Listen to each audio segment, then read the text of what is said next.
So, Marvel Spider-Man 2 is currently the most popular PS5 game out right now. And the reason I say that is because you look at how much it's sold since its release like 2 years ago. It's like 11 mil. So, obviously, it's at the top of the pile in terms of best selling games. I think it's followed by like games like Black Myth Wukong, Elden Ring, and other titles. Um, I honestly feel like Marvel Spider-Man 2, one of the reasons why it stood out is because a lot of other games that came out on the PS5, I feel like they fell below desired expectations in terms of sales despite being really good games. I'm talking about games like Elden Ring, I'm talking about games like Final Fantasy 16 and Final Fantasy 7 Rebirth. Those are games I feel like should have sold more than they did, but I don't think any of those games managed to break like over like 4 mil or anything like that. I think Black Myth Wukong did like 5 mil, and I think it's number 2 behind Marvel Spider-Man 2. But Marvel Spider-Man 2 has yet to sell nearly as much as its prequel from 2018, which did like 20 mil in terms of sales on the PlayStation 4.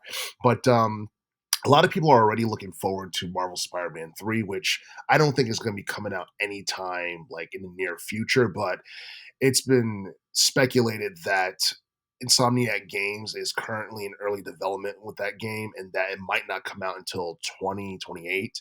And I'm guessing like by that time we're gonna have like the PlayStation 6 because the PlayStation 5 came out back in 2020. And after like 6 to 8 years, probably like 8 years with Sony and their consoles. They release a new console, so it's very possible that Marvel Spider-Man 3 might end up coming out on the PlayStation 6.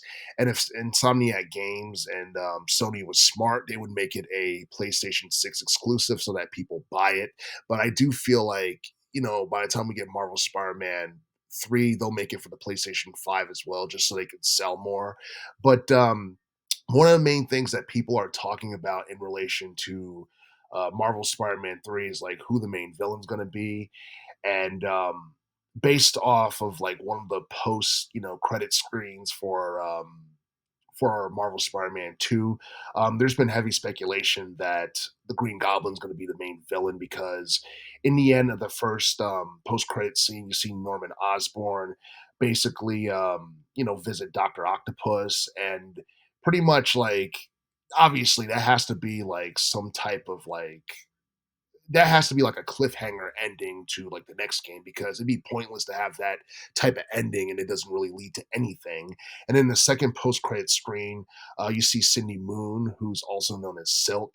Um, it makes you wonder, like, what's going to be planned for Marvel Spider-Man 3. I'm guessing that Norman Osborn and Cindy Moon, they're going to play major roles in this upcoming game. And I'm not exactly sure how Insomniac Games and Sony can top themselves in Marvel Spider-Man 3 from a gameplay, point of view, because I feel like everything in Marvel Spider-Man 2 that was done in the first one was perfected and taken up a notch. And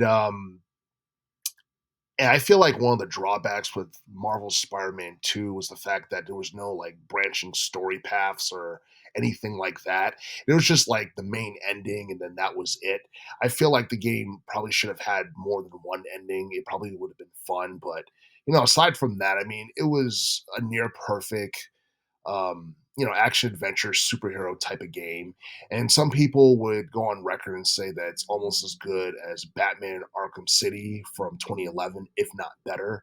But but yeah, I honestly feel like there's going to be a lot riding on Marvel Spider-Man 3 because obviously you look at, the Batman Arkham series, we got the trilogy of games from 2009 up until 2015. We got Arkham Asylum, Arkham City, and Arkham Knight.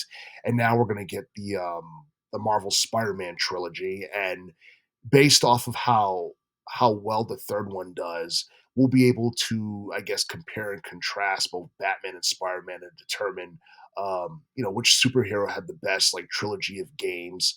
And and it's crazy because you look at the teens decade, or at least like the first half of the teens decade, it seemed like Batman had dominated in terms of popularity, not just in video games but on the big screen as well.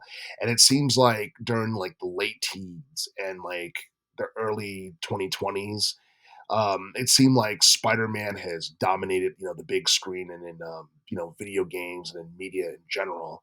And I honestly feel like, Spider-Man's going to remain a top figure like within the superhero genre for quite some time, mainly because Marvel's doing it big, and it seems like a lot of Marvel games have been like really popular and been really big, and it's really been connecting with casuals in a way that you haven't seen in quite some time.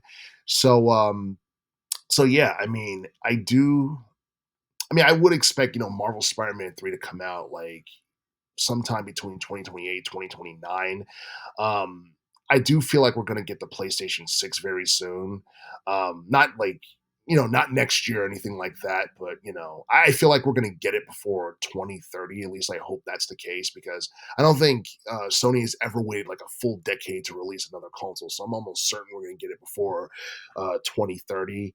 And yeah, I mean, I could definitely see Marvel Spider-Man 2, surpassing its prequel, by 2030. I don't know, by 2028, I might be a little too soon because even though like Marvel Spider-Man 2 is still an attraction, I don't feel like it gets talked about as much as it did like a year ago or when it first came out.